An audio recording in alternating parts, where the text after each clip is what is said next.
quand j'ai annoncé à ma mère que je quittais un job dans une société qui était réputée, pour en plus aller entreprendre dans son secteur, créer un fonds de capital investissement, vous imaginez le truc, ça lui semblait une idée complètement saugrenue.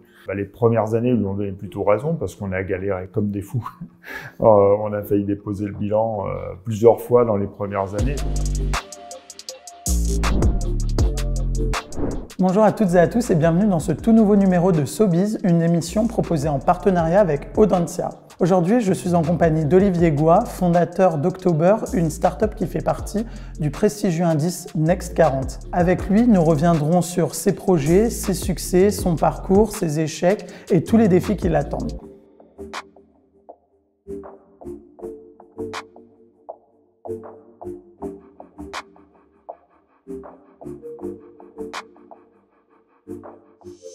Bonjour Olivier et merci beaucoup de nous accueillir dans les locaux d'October, donc en plein cœur de Paris. Bonjour Maximilien. Donc comme je le disais, on va revenir sur votre parcours fortement marqué par l'entrepreneuriat dans lequel vous vous êtes lancé dès le début avec 1, 2, 3 Investment Managers.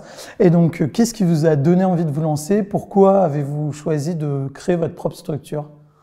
En fait, j'ai toujours eu envie d'être entrepreneur déjà. Et vous avez raison de le rappeler, j'ai commencé après 9 mois d'expérience professionnelle, c'est-à-dire après aucune expérience professionnelle, grosso modo, j'avais 26 ans et j'ai toujours été entrepreneur. Ce qui m'a poussé, c'est que l'envie d'abord, l'envie de le faire, l'envie de le tenter, et puis aussi parce qu'à l'époque, on m'avait mis un choix entre les mains. Mon premier employeur m'avait mis le choix entre partir faire un MBA ou aller gagner de l'épaisseur en fait en allant me confronter au monde de l'entreprise parce que je travaillais dans un fonds de capital investissement, un fonds de capital risque pour être précis. Et en fait j'avais, pour être honnête, alors désolé, il y a sûrement plein d'étudiants qui nous écoutent qui sont en train de se dire j'ai envie de faire un MBA. Il se trouve que moi j'avais pas envie d'aller faire un MBA, j'avais envie d'aller dans la vraie vie. Alors à défaut de rejoindre une entreprise existante, j'ai eu la prétention de penser que je pouvais carrément créer la mienne. Et c'est ce qui s'est passé. Je suis parti pour créer 1, 2, 3 Investment Managers. Ça remonte en 2000, pour être précis. Donc, ça fait 21 ans aujourd'hui. Et est-ce qu'il y a des gens, des rôles modèles qui vous ont poussé, inspiré à entreprendre? Alors, il n'y a pas un rôle modèle absolu. La vie est trop variée pour avoir un modèle absolu. Mais bien sûr, il y a plein de rencontres qui vous marquent dans votre vie d'entrepreneur. Ça peut être effectivement des entrepreneurs qui ont extrêmement bien réussi, mais pas forcément. Ça peut être tout simplement des gens qui, à un moment donné, vous donnent un conseil. Vous savez pas pourquoi ce conseil, vous le gardez en tête. Vous apercevez qu'il était ultra pertinent et qu'il a beaucoup marqué votre vie. Je me rappelle de certains conseils qu'on m'a donnés il y a 15 ou 20 ans. Et ils sont incroyablement efficaces. Et pourtant, la personne qui me l'a dit sans emphase particulière à cette époque-là. Mais je ne sais pas pourquoi. Vous retenez quelque chose qui finalement vous marque beaucoup. Vous avez un exemple justement d'un de ces conseils qu'on vous a donné qui est encore vrai aujourd'hui? Moi, il y en a un qui me sert beaucoup parce que je suis quelqu'un plutôt qui aime agir vite, plutôt impulsif, on va dire. Et il y en a un que je repartage souvent d'ailleurs, qui est que quand quelque chose vous énerve, faut jamais agir à chaud. C'est-à-dire la règle, c'est de dire on y réfléchit pendant 3 jours. Et si dans 3 jours, ça vous énerve toujours, là, faut en parler avec la personne concernée. Mais si dans 3 jours, vous avez oublié, c'est que finalement, c'était peut-être pas un gros problème et ça méritait pas de se confronter à la personne en direct. Et je l'ai appliqué des centaines, c'est pas des milliers de fois, ce conseil. Et souvent, après les 3 jours, j'avais oublié. Donc, je me disais que finalement, réagir à chaud n'aurait fait que mettre de l'huile sur le feu pour rien. Et comme vous le disiez, vous avez commencé à créer votre entreprise dans les années 2000, après seulement 9 mois d'expérience professionnelle et à une époque où l'entrepreneuriat n'était pas autant à la mode. Comment vos proches ont-ils réagi? Est-ce qu'ils étaient inquiets? Est-ce qu'ils étaient contents? Est-ce qu'ils vous ont soutenu? Alors, l'entrepreneuriat n'était pas à la mode, c'est vrai et c'est faux. Parce que on sortait 2000, c'était la fin de la bulle Internet. Et pendant la bulle Internet, il y avait un jeunisme de folie. C'est-à-dire, plus vous étiez jeune, plus vous êtes entrepreneur jeune, plus c'était valorisé. C'était quelque chose de totalement incroyable. Donc, moi, je me suis un peu inscrit dans la fin de ce phénomène-là, puisque peu de temps après la création d'entreprise, il y a eu l'explosion de la bulle Internet. Et puis ensuite, il y a eu le 11 septembre 2001, et effectivement, là, un gros coup de refroidissement sur l'économie. Mais je me suis lancé quelques mois avant tout ça. Donc ça, c'est la première remarque. Après, bien sûr, le scepticisme sur son entrepreneuriat, c'est ultra évident. Scepticisme déjà de l'entourage très proche. Je la cite souvent, ma pauvre maman, mais quand j'ai annoncé à ma mère que je quittais un job dans une société qui était réputée, qui me payait bien, tout simplement, pour un premier job, elle était extrêmement inquiète pour en plus aller entreprendre dans son secteur, créer un fonds de capital investissement, vous imaginez le truc, qu'elle ne connaissait pas, enfin ça lui semblait une idée complètement saugrenue. Et puis les premières années lui ont donné plutôt raison parce qu'on a galéré comme des fous. On a failli déposer le bilan plusieurs fois dans les premières années, donc oui, ça inquiète les proches. Et c'est important justement quand on entreprend d'avoir un soutien familial, amical autour de soi, ou alors d'avoir l'inquiétude des gens, ça donne envie de se dépasser, de leur prouver qu'ils ont tort. Moi, je pense qu'il faut surtout partir soi-même pour de bonnes raisons. Si vous croyez foncièrement ce que vous faites et vous faites pour des bonnes raisons, c'est là où vous allez puiser dans vos ressources. Si vous entreprenez pour de mauvaises raisons, qui est de chercher une reconnaissance des tiers, gagner de l'argent vite, je ne sais quoi, là, vous allez forcément craquer assez vite. J'avais des raisons plus profondes que ça qui m'ont poussé vers l'entrepreneuriat. Donc, c'est ce qui m'a permis de tenir dans les moments difficiles.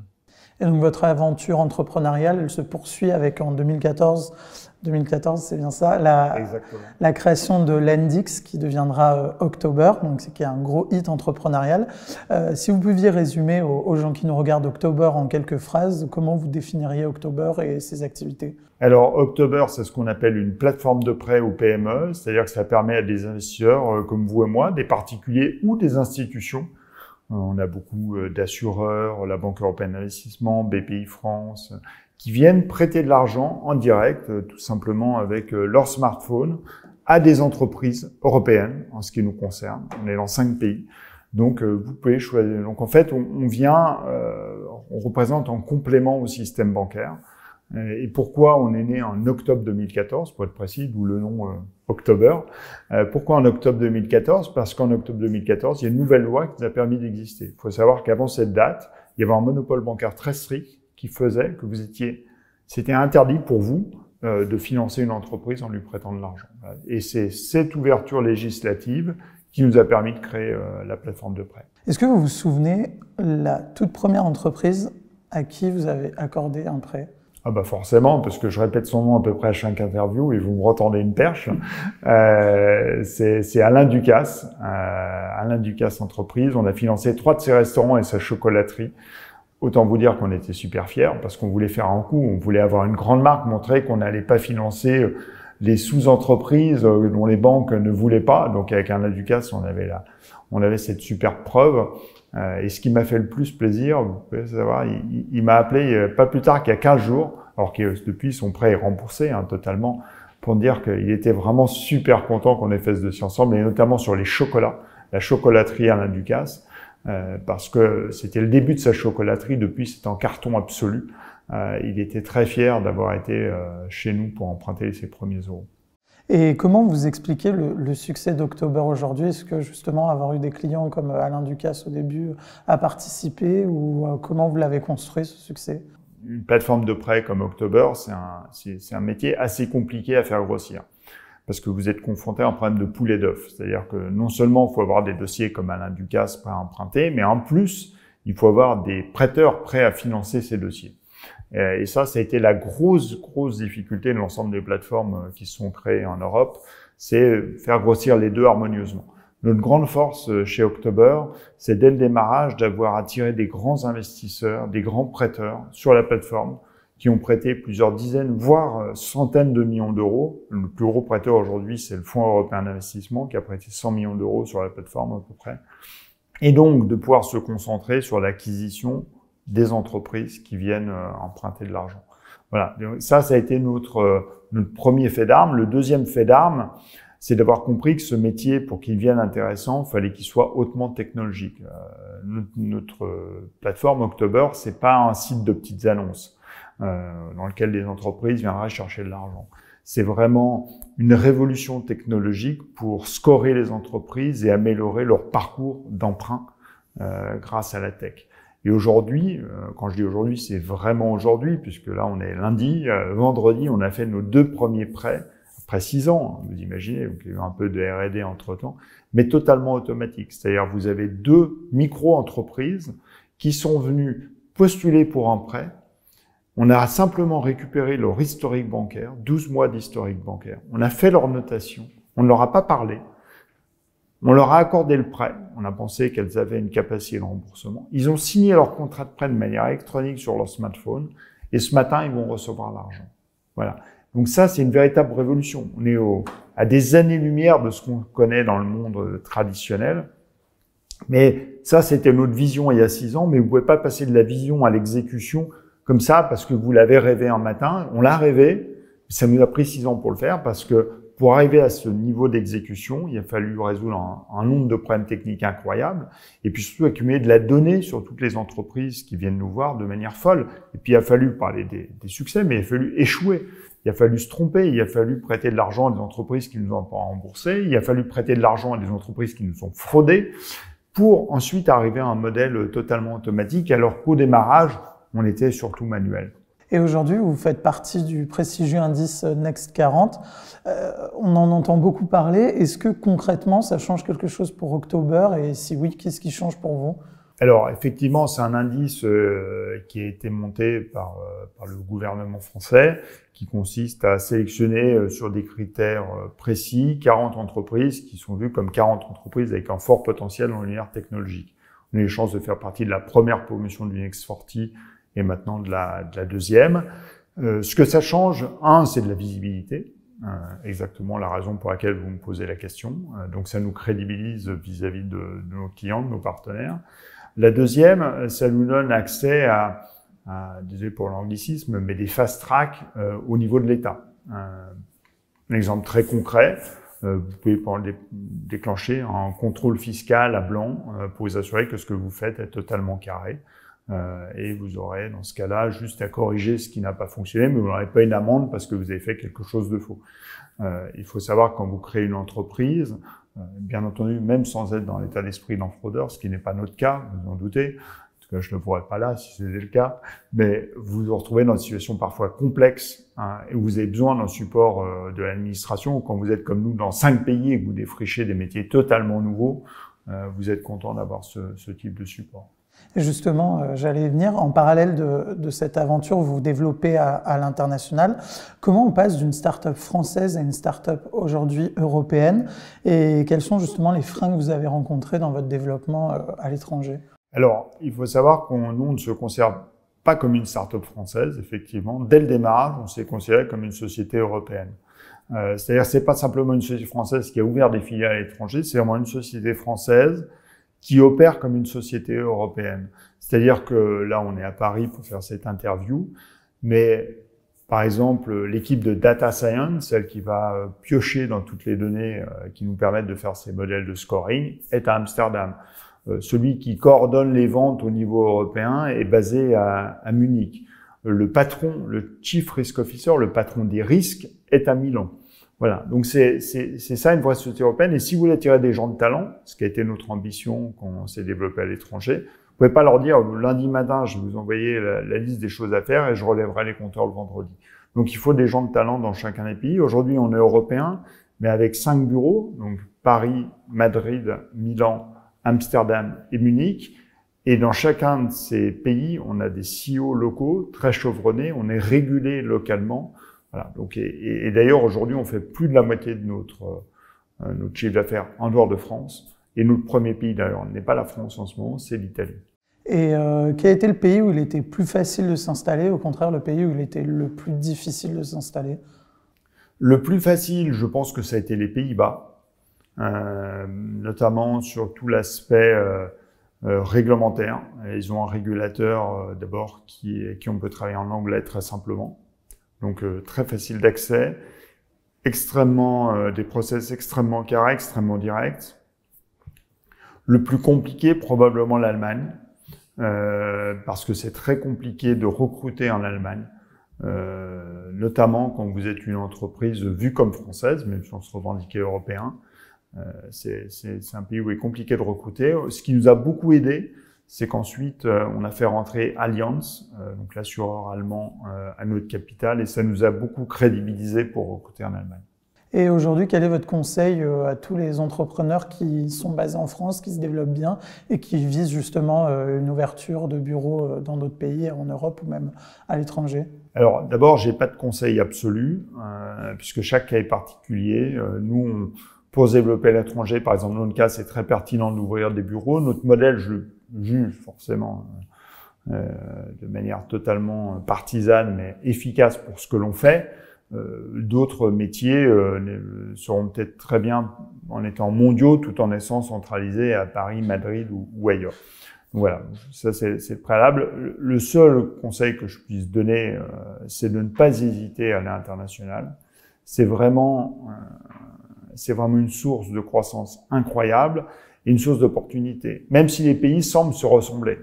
Typiquement, avant la crise du Covid, je vous aurais dit que la France, l'Espagne, l'Italie, les Pays-Bas, l'Allemagne, c'était grosso modo la même chose. La réalité, c'est que ce sont des pays très différents. Si nous, pendant la crise, on était resté, par exemple, qu'en Espagne, ou même qu'en Allemagne, je pense qu'aujourd'hui, October serait mort. Pourquoi? Vous avez entendu parler de ces fameux prêts garantis par l'État. Ces prêts garantis par l'État, c'est vital de pouvoir en distribuer si vous voulez rester dans le jeu pendant une crise sanitaire. On a autorisé à en distribuer en Italie, en France et aux Pays-Bas. Et l'Espagne et l'Allemagne nous l'ont interdit. Voilà. Donc aujourd'hui, on peut faire de la croissance au niveau du groupe parce qu'on est dans plusieurs pays, même si ces pays, au début, vous pouvez penser que c'est bonnet blanc et blanc bonnet, c'est 5 pays qui se ressemblent et qui sont exactement les mêmes. Et pour finir sur l'international, donc comme vous le disiez, vous êtes dans 5 pays, France, Italie, Espagne, Allemagne et Pays-Bas. Est-ce que vous visez des ouvertures d'autres bureaux dans d'autres pays? Alors, nous, encore une fois, c'est parce que ce sont des contraintes propres à notre métier. Il faut qu'on reste dans la zone euro. Donc, sortir de la zone euro, très compliqué. On n'ira donc pas en Angleterre, on n'ira pas en Pologne, par exemple, ou aux États-Unis ou en Asie. Ça, c'est la première chose. La deuxième chose, c'est qu'avec ces 5 pays, on couvre 80% du PIB d'Europe, grosso modo.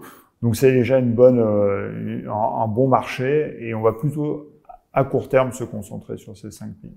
On va passer sur un sujet dont on parle assez peu, qui est votre engagement, parce que vous êtes une personnalité très engagée. Vous avez créé la fondation Photo for Food. Est-ce que vous pouvez nous en dire plus sur cette fondation et pareil sur ses activités? Oui, alors là, effectivement, on sort du scope October ou 1, 2, 3, puisque ce sont des activités personnelles. En l'occurrence, c'est une fondation que nous avons créée avec ma femme, Virginie.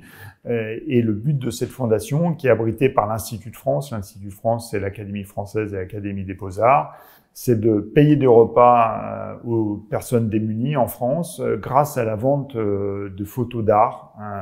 Donc on monte des expositions, on sort des livres, on vend des photos pour payer des repas. À partir de 19h30, le lundi, le mercredi et le vendredi, avec les Restos du Cœur, on sert des repas dans la rue, entre 200 et 300 repas, 3 fois par semaine, toute l'année. Et ce que a fait la fondation, on a payé tous les repas, une année de repas, plus on a acheté un camion qui sert à faire ce qu'on appelle la ramasse, c'est-à-dire récupérer les invendus dans les supermarchés ou restaurants. Bon, les restaurants sont malheureusement fermés en ce moment, ce qui est un vrai problème pour les associations, de manière à pouvoir les redistribuer aux personnes qui en ont besoin.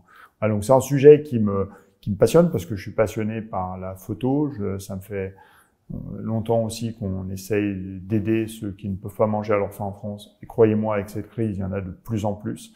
Voilà, donc quelque chose qui nous tient vraiment à cœur. Je me permets de faire une petite pub. Donc allez voir photofort avec un 4, food.com.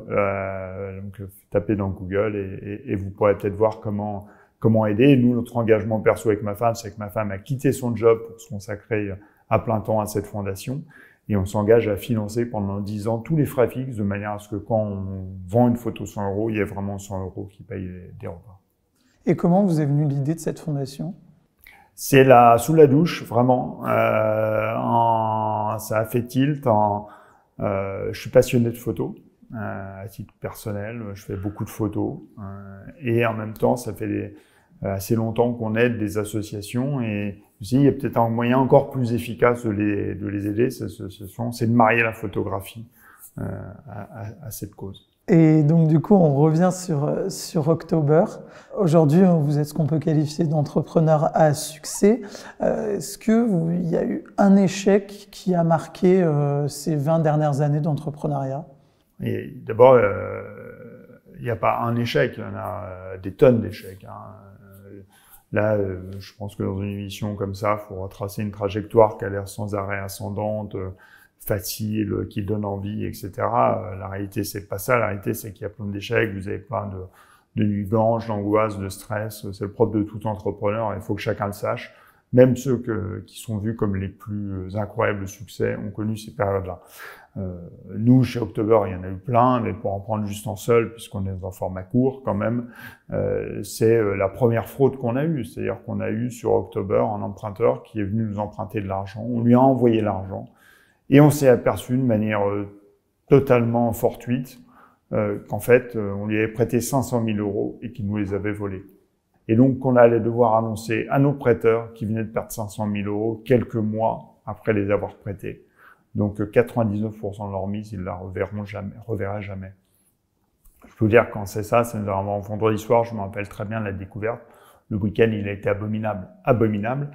Néanmoins, on a essayé de se battre, on a essayé d'être transparent, c'est-à-dire qu'on l'a dit à nos prêteurs. On dit, voilà, on s'est fait avoir, mais on va pas se laisser faire pour autant. D'abord, on assume. Et on va aller combattre ces fraudeurs. On les a combattus de manière assez astucieuse. On a réussi à les faire mettre en prison, les faire condamner et récupérer, chose incroyable, les 500 000 € et les rendre à nos prêteurs. Inutile de vous dire, qu'entre le moment où on l'a découvert et le moment où on a remis l'argent, on a tremblé. Certains nous ont clairement fait part de leur fort mécontentement. Forcément, quand vous êtes fait frauder, il y a forcément des choses qui vous ont échappé. Mais on a énormément appris de cette erreur. Et ça nous a permis ensuite de bloquer plein de fraudes qu'on a connues. Nul doute qu'on en reconnaîtra d'autres. C'est un jeu de chat et de souris permanent. Mais ça nous a fait énormément progresser. Et au-delà des échecs, il y a eu beaucoup de succès. Pour vous, quel est le succès le plus marquant dans toute votre carrière entrepreneuriale ? Alors j'ai une mémoire très courte, donc je vais parler du succès de vendredi qui m'a énormément excité. C'est ce fameux algorithme qu'on a développé, qu'on appelle KEA, qui permet de faire de la notation d'entreprise et du crédit aux entreprises en se basant non pas sur les liasses fiscales, les bilans et comptes de résultats, mais uniquement les relevés de comptes bancaires pour des très petites entreprises. Et on a développé cette technologie basée sur 5 ans de R&D. On l'a annoncé la semaine dernière. On a accordé vendredi nos 2 premiers prêts de cette manière-là. C'est-à-dire que 2 entreprises sont venues, on ne leur a pas parlé, ils sont venus, ils sont connectés sur leur ordinateur. On fait une demande de prêt. Les prêts ont été acceptés par notre système. On leur a envoyé les contrats de manière électronique, ils les ont signés, ils vont recevoir l'argent cette semaine.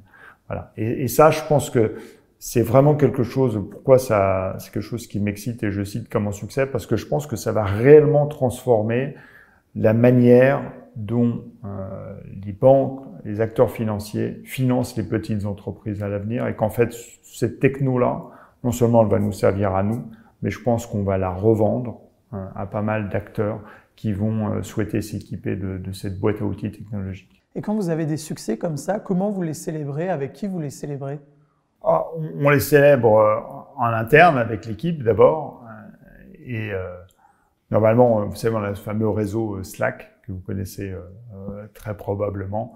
Et sur Slack, on échange beaucoup et on essaie de faire attention de ne pas échanger pendant le week-end parce que le week-end, on laisse chacun faire un break, se reposer. Et dimanche, j'ai craqué, j'étais tellement excité que j'ai écrit un message sur Slack pour célébrer ça avec les équipes en leur repartageant la première capture d'écran qu'avait développé mon associé qui s'appelle Patrick Donneville et qui est le CEO d'October, le Chief Operating Officer. C'est lui qui a eu cette intuition géniale. Et donc, j'aurais dit, voilà, je sais qu'il faut pas vous écrire le dimanche, mais là, je craque, je suis tellement excité. Vivement lundi qu'on continue l'aventure. Et effectivement, voilà, c'est ces moments d'excitation. Alors, on va pas boire un verre tous ensemble, on va pas fêter ça en mangeant quelque chose parce que en ce moment, si crise sanitaire oblige, on est beaucoup en télétravail, mais ça nous a pas empêché de tous se réjouir et sentir cette excitation. Et donc, on parlait des succès et aussi des échecs. Vous disiez dans un podcast que vous étiez plus doué dans l'adversité. Quels sont les plus gros défis qui se posent à vous et à October aujourd'hui? Alors, oui, je disais effectivement, en fait, je pense que j'aime bien l'adversité, ça ne me fait pas peur. J'aime bien me battre dans l'adversité. Il y a énormément de défis. Quand vous êtes, je pense que il y a cette phrase très connue, seuls les paranoïaques survivent. C'est vraiment l'état d'esprit de pas mal de monde ici. On a beaucoup de paranoïaques chez October. On sait qu'à tout moment, d'abord, il y a des gens qui peuvent être plus innovants que vous. Donc, faut en permanence, c'est un challenge permanent. Vous ne pouvez jamais vous reposer sur vos lauriers. Donc il y a déjà ça, il y a les menaces entre guillemets externes, puis toutes les menaces internes, c'est-à-dire les erreurs que vous pouvez faire. Je parlais de la fraude, de baisse de vigilance en interne, de distractions diverses et variées. Donc oui, les challenges ne manquent pas. Et parmi les défis, il y a aussi une nouvelle que vous avez apprise il y a quelques mois. Donc vous êtes, on peut le dire, atteint de la maladie de Charcot. Comment avez-vous accueilli cette nouvelle? Comment avez-vous réagi et quel est votre état d'esprit aujourd'hui? Alors ça va être compliqué de vous répondre en quelques minutes parce que j'en ai fait un podcast dans Génération de It Yourself qui a duré 1h50 sur le sujet pour expliquer. Effectivement, j'ai souhaité faire mon coming out sur une nouvelle qui m'a frappé fin 2020, qui est qu'on m'a diagnostiqué une maladie de Charcot. Donc, pour expliquer très rapidement ce que c'est, pour ceux qui ne connaissent pas, c'est-à-dire que ça entraîne une paralysie progressive de mes bras, de mes jambes, puis de mon système respiratoire. Donc, je fais pas un film, une explication, ça veut dire que clairement c'est mortel, assez rapidement en plus, et cerise sur le gâteau, c'est une maladie orpheline, c'est-à-dire qu'il n'y a pas de traitement. Donc, effectivement, ça fait pas mal de choses pour un seul homme. C'est clairement une mauvaise nouvelle. Mais en même temps, il y a une grande chance, c'est que cette maladie ne touche pas mon cerveau. C'est-à-dire qu'elle me laisse toute ma capacité intellectuelle. J'espère vous l'avoir prouvé au cours des 30 dernières minutes. J'étais capable de parler de manière articulée. Et puis, par rapport à ça, il y a plusieurs solutions. Malheureusement, beaucoup de malades sombrent dans la dépression. Moi, j'ai décidé que ce ne serait pas le cas. Je ne veux pas. Je veux pas me punir deux fois. Je suis déjà puni une fois par cette maladie. Si mon reste à vivre, je le passe à déprimer, ça va être insupportable pour moi, ça va être insupportable pour mes proches. Donc, je suis dans un état d'esprit où je ne regrette pas l'Olivier que j'ai été et qui adore le sport. On va dire qu'adorait le sport. Je veux pas non plus m'angoisser sur malade de décès parce qu'on n'en sait rien, vous n'en savez rien non plus. Donc je vais pas penser à ça, je me réjouis juste du moment présent. Et voilà, j'étais excité vendredi comme je vous l'ai dit, j'étais excité dimanche, je suis encore excité aujourd'hui lundi. Et je continue à être excité par plein de projets qui m'animent. Et qu'est-ce que cette nouvelle change du coup pour October et pour vous? Elle change d'abord que j'ai eu la transparence de le dire aux équipes. Ça a été les premiers informés, bien évidemment, avant le podcast. Que ça a été un choc, c'est évident, parce que chez October, au-delà d'avoir des collègues, il y a des gens à qui je suis attaché et la réciproque doit être vraie. Donc forcément, c'est un choc, mais en même temps, ça a galvanisé l'équipe. Ces moments d'adversité sont souvent des moments où vous créez quelque chose. Je vous parlais de la fraude tout à l'heure. Je pense que tous les membres de l'équipe qui étaient là au moment où on a vécu cette fraude, je pense que ça a été vraiment pour moi la naissance d'October. C'est-à-dire que la naissance d'October est née dans l'adversité. Quand vous créez une entreprise, que vous enchaînez les premiers succès, que tout va bien, vous créez pas franchement quelque chose. Vous êtes juste une bande de personnes chanceuses qui avancent. À partir du moment où vous prenez un pain ensemble, que vous souffrez ensemble, là, vous créez quelque chose qui vous rattache. Je pense que quelque part, ma maladie est quelque chose qui nous rattache et que ça marque les uns et les autres. Et aujourd'hui, voilà, moi, ce qui me porte, c'est les marques de soutien que je reçois, en interne, en externe. Je l'ai annoncé à tous nos clients qui sont incroyablement supportifs, pour employer un mauvais mot en français. Donc vraiment un soutien total de mon combat.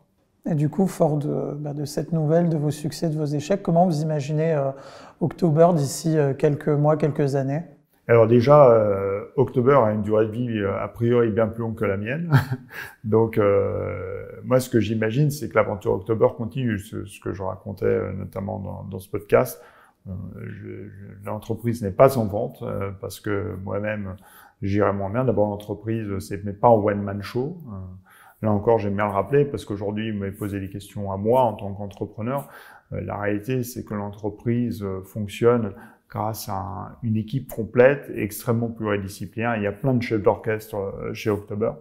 Donc, c'est ça qui fait une entreprise.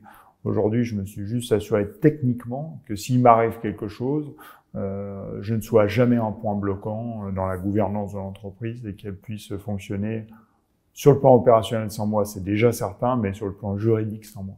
Et enfin, un petit mot pour conclure, si vous voulez, soit dire un mot général, soit même regarder la caméra et adresser un mot à nos spectateurs pour terminer, un mot d'optimisme, un mot sur October, ce que vous voulez. En mode optimisme, s'il y en a parmi vous qui se posent des questions sur l'entrepreneuriat, qui ont envie de se lancer, si vous le faites pour des bonnes raisons, n'hésitez pas, allez-y. Même si vous n'avez pas toutes les qualités pour, a priori, de toute façon, vous ne les aurez jamais, toutes les qualités pour a priori. Souvent, en inventant marchand, faut pas hésiter à le faire. Mais faites-le uniquement pour une chose, une bonne raison. Ne le faites pas, comme on le rappelait en début d'interview, pour gagner de l'argent ou être connu. Tout ça, ce sont des très mauvaises motivations. Il faut le faire parce que vous avez envie de prouver quelque chose à vous-même, parce que c'est un défi et que vous aimez le défi. Merci beaucoup Olivier, merci d'avoir répondu à nos questions. Merci beaucoup à vous d'avoir suivi cette émission. On se retrouve très bientôt pour un nouveau numéro de SoBiz. D'ici là, portez-vous bien.